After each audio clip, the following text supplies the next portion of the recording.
The circular base of this traditional grass-thatched hut is a functional choice.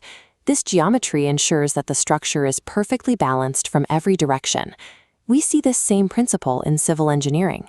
In a roundabout, the circular design manages the flow of traffic by maintaining a consistent distance between the center and the surrounding roads. Even the spokes of a bota wheel rely on these properties. They act as radii, radiating from a central point to support weight evenly across the entire circumference. To calculate these measurements accurately, we use a specific vocabulary. Every circle is defined by its center, the radius, the chord, the arc, and the tangent. Identifying these geometric parts is the first step. By recognizing how they interact, we can predict exactly how a circular structure will behave. Look at these two angles rooted to the same shared arc at the base. Because they share that arc, the angle at the center is exactly double the size of the angle at the circumference. If we draw two different angles from the same 2 points on a chord, they stretch across to create a distinct bow tie shape. No matter where they touch the circumference in this segment, they measure exactly the same.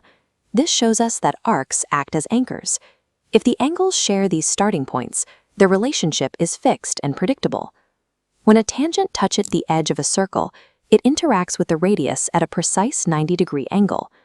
Adding a second radius creates an isosceles triangle. Since both radii are equal length, the two base angles are always equal. A four-sided shape inside a circle is only cyclic if all 4 of its corners touch the circumference. In a true cyclic quadrilateral, the opposite angles are supplementary, meaning they always add up to 180 degrees. We can use this to find unknown values. If one angle is 70 degrees, what is the value of the angle directly across from it? Subtracting 70 from 180 gives us 110 degrees. By checking for radii, 90-degree tangents, and cyclic quads, we can break down even the most complex exam diagrams into simple steps. In many exams, you'll encounter unknown variables. Here, the opposite angles of this cyclic quadrilateral are labeled as x plus 20 and 2x minus 50. We start by applying our property of cyclic quadrilaterals. We set the sum of these two expressions to 180. Next, we simplify.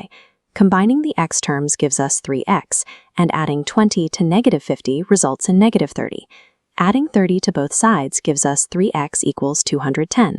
Finally, dividing by 3 shows that the value of x is 70. Geometry provided the structure, allowing us to build the algebraic equation that led to the solution. This brings together 3 foundational properties: the relationship between the center and circumference, the equality of angles in the same segment, and the supplementary angles of cyclic quadrilaterals. Recognizing these geometric patterns allows you to navigate complex math problems with confidence and understand the balanced design of the world around you.